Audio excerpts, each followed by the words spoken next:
channel. Nako, eto, magbigay lang po tayo ng reaction po mga kabida, no? Meron na naman po pasabog po, mga kabida. Ito hong si Attorney Levy Baligod po, Another batch ng mga maleta po, ipinakita po ni Attorney Baligod po mga kabida, sa kanyang posts. Actually, ito hong si Attorney Baligod po ay abogado po ito ng dating mga sundalo po. Ito hong 18 mga dating sundalo na nagbulgar po mga kabida, dito ho sa transaction po ng mali-malitang pera po, na ibinigay doon nila, doon ho sa iba't ibang mga personalidad, mula sa politika hanggang doon ho sa mga opisyal po ng gobyerno, mga kabida.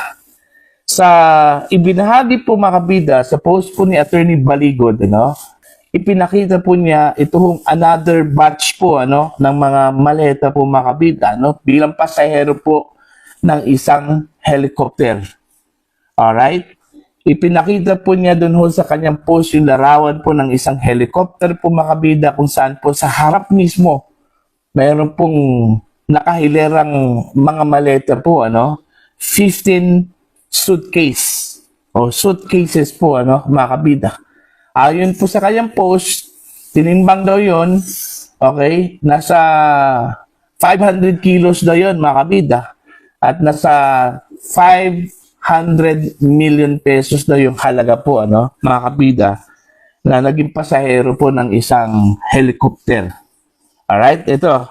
Babasahin ko lang po, itong post ng Ang Balita Ngayon, mga kabida, Galing po ito sa post po ni Attorney Baligod po, mga kabida. Isa pang batch ng 15. Ayan, ito yung kanilang titulo. Umani ng atensyon online ang ibinahaging larawan ng legal counsel ng 18 dating sundalo na si Attorney Levy Baligod na nagpapakita ng umano'y batch ng mga maleta. Kaugnay pa rin ng umiinit na issue ng tinaguriang maleta scheme. Ayan. Sa kanyang social media post, direkta niyang sinabi, isa pang batch ng 15 na mahalagang mga pasahero. Ang ibig sabihin po niya ng pasahero ho dito mga kabida, ito hong mga suitcases po, ito hong mga maleta po, mga kabida, na puno, di umano ng pera po, Okay? Sa naturang larawan, makikita ang isang helicopter na nakaparada po, Yan, ipapakita namin yan sa inyo. Yan yung helicopter po, may dalawang crew, mga kabida, at Sara po, nakahilera yung mga maleta po, mga kabida. Alright? Sa naturang larawan, makikita ang isang helicopter na nakaparada sa isang open tarmac o hangar area. Sa harapan ng helicopter, kapansin-pansin ang hanay ng humigit kumulang 15 malalaking hard case luggage na nakaayos sa dalawang linya. Okay? Nakahilera po, Iba-iba ang kulay ng mga maleta, mga kabida. Sa magkabilang gilid ng hanay, makikita ang dalawang individual, okay, na naka-reflective safety vests na tila bahagi ng ground crew o logistics team. Ang kanilang presensya ay nagpapahiwatig na ang mga maleta ay nasa proseso ng paghahanda para sa transportasyon. Saan kaya papunta itong helicopter na ito? Yung destination po nila mga kabida. Bukas ang pintuan ng helicopter na tila handa ng tanggapin ang kargamento. Ang posisyon ng mga maleta direktang nakaharap na bukas na cabin ay nagbibigay impresyon na ang mga ito ay susunod na isasakay. Ang post na ito ay karugtong ng naunang ibinahaging mga larawan at pahayag ni Baligod kung saan sinabi niya, ito yung sinabi po ni Baligod po, tinimbang muna mga 500 kilos mga ito. 500 million pesos. So, ibig sabihin po, yung mga maleta po mga kabida, nasa 500 kilos yung bigat po nila, mga kabida. Tapos ang laman, most probably, lahat-lahat po ay nasa 500 million pesos, mga kabida, bago isinakay sa helicopter. Isang biyahe na ang pasahero ay ang buwis ng bayan. Bagamat hindi direktang inuulit ang eksaktong detalye, sa bagong post, malinaw na ang konteksto ay nananatiling pareho. Ang umano'y paglipat ng malaking halaga ng pera gamit ang mga maleta. So ito, pangalawang batch po ito, mga kabida. Doon ho sa unang batch po na ipinakita po mga kabida, itong 18 mga dating sundalo po, okay, na nagbulgar po mga kabida na meron talagang nangyari hong transaksyon, may delivery po mga kabida ng mga maleta na puno po ng pera, doon ho sa iba't ibang individual, sa mga politiko, karamihan sa kanila po mga kabida ay mga kongresista, di umano, okay, senador, at maging mga opisyal po ng gobyerno, mga kabida. Alright? Now, dito ho sa ibinahagi po, na post ni Attorney Baligod po mga kabida, malinaw po na ang dami pa rin nilang ebidensya po, na hindi pa nila ibinubulgar po mga kabida, po. Eto, pangalawang beses pa lang ito, na ipinakita po niya mga kabida, yung batches po ng mga maleta po, na sinasabi ho, puno daw ng pera daw, mga kabida. Ilang mga larawan po yung kanilang hawak po mga kabida, para pagpapatunay po mga kabida na talagang totoo po yung kanilang isiniwalat po, isiniwalat po ng kanyang mga kliyente po, mga dating sundalo po ito, mga kabida, na naging parte po ng team po, ni dating ako Bicol Party List Representative Zaldico, okay? Siguro, hindi naman po nila gawa-gawa po ito, mga kabida. Malinaw naman po na meron pong maleta po, Tapos kung kukwestiyonin po nila yung maleta, now, ang tanong, ano po yung ginawa po ng mga maleta po doon? Kung nagsilbi lang po yun na parang props lang po yun, mga kabida? I don't think so. Okay? Yung larawan na yun, malinaw po na meron talagang transaction po, mga kabida. Pero as to where, yung destination po niya, mga kabida, hindi po natin alam yun. Kasi hindi pa po malinaw, kulang pa po yung detalye po, na ibinahagi po mga kabida ni Attorney Baligod, sa kanyang post. Alright?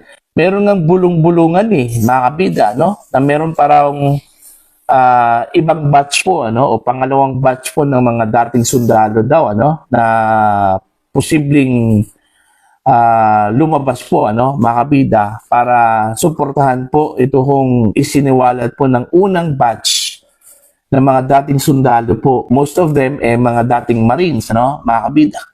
Pero yun yung inaantay pa po, ng mga tao po, mga kabida, mula sa kampo po ni Attorney Baligod.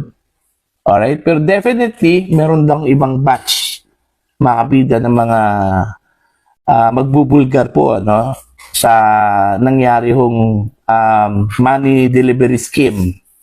Kung saan po ay ginamit po ang mga maleta po mga kabida, para ho ibigay doon ho sa mga personalidad. Okay?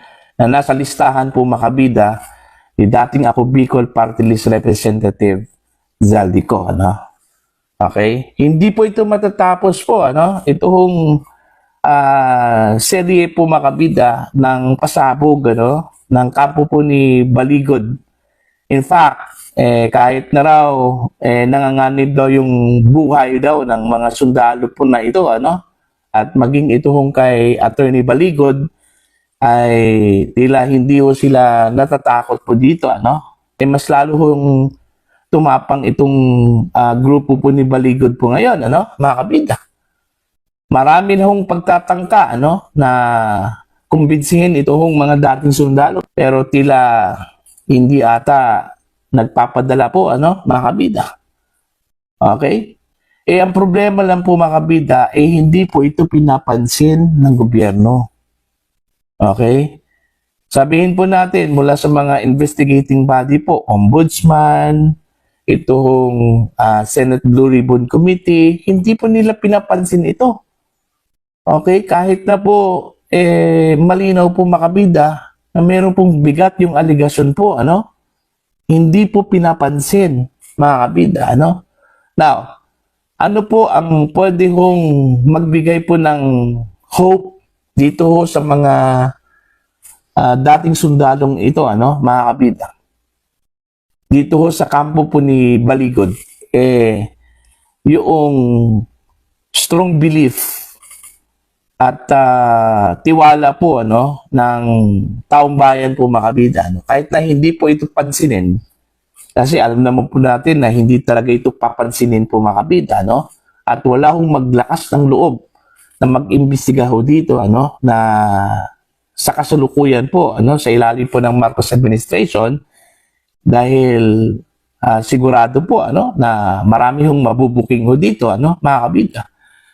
So, hahayaan na lang nila po ito, ano, kahit na malinaw po mga kabida, ang dami na pong nagka-interest po, ano, dito ho sa issue po ng maleta scheme, mga kabida, no? Okay, kung napapansin po ninyo, kahit na yung Office of the Ombudsman, di ba? Wala ho tayong naririnig kung ano na po ang update. Okay?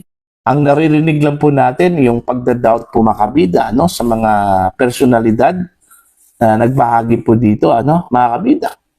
Pero as to kung meron bang prosecution, okay, na nangyayari po, ano, laban dito sa mga sangkot, yung mga ibinahagi po, nililink nitong mga dating sundalo po mga kabida, wala Alright? Wala po mga kabida, no? So sa tingin ko lang po, ako personal na pananaw lang po ito, ano, mga kabida, wala talaga silang makukuha po ngayon, ano, sa kasalukuyang administrasyon po mga kabida. Kung nagnanais po sila na ibinulgat po nila ito, ano, ito hong scheme na ito mga kabida, at hoping na mayroon pong mananagot, I don't think so, ano, sa kasalukuyang administrasyon. Kasi gaya ng sinabi ko po kanina mga kabida, hindi po ito gagawin ng Marcos administration. Bakit? Kasi ang dami hong mabubuking ho dito, ano, na mga kaalyado po ng kasalukuyang administrasyon po, ano, mga kabida. Okay? So, aantayin na lang po yung susunod na administrasyon. Kasi sigurado po mga kabida, ano, na itong mga isinangkot po dito, kung totoo man po ito, hindi talaga ito makakaligtas. Kasi unang-una po, assuming na si Sara Duterte po ang magiging presidente po ng Pilipinas, ano, mga kabida, sa 2028, nagbabala na po ito ano. In fact, sabi po niya, hindi daw niya ito palalampasin daw, mga kabida. Ito hong mga may kasalanan po sa taong bayan, itong mga magnanakaw, mga kurakot, mga kabida. Ano, binanggit po yon ng Vice Presidente, ano. Hindi daw niya ito palalampasin. Ibig sabihin, habulin talaga niya ito, ano, mga kabida. Wala ho siyang palalampasin dito, ano, mga kabida. Okay, lahat na isinangkot po mga kabida dito ho sa issue po ng money delivery scheme, ano, kung totoo man po ito, okay, mga kabida, sa pamamagitan po ng matino at credible na investigasyon po sa susunod na administrasyon, ano, mga kabida. Marami hong makukulong po, mga kabida, ano po. Kaya nga ngayon, yung mga isinangkot mga kabida, no, todo kayod po, ano, na talagang ma-impeach po itong si Sara Duterte, dahil kung makakasurvive talaga ito, ano, sa impeachment, tapos talaga yung maliligayang araw po nila, ano, mga kabida, ano po. Para po sa inyo, ano po ang inyong opinion at pananaw po dito, ano? Dito po sa bagong isiniwalat po, ano? Bagong pasabog po makabida ni Attorney Levy Baligod po, ano? Please comment down. Sa mga hindi pa po subscriber po sa channel,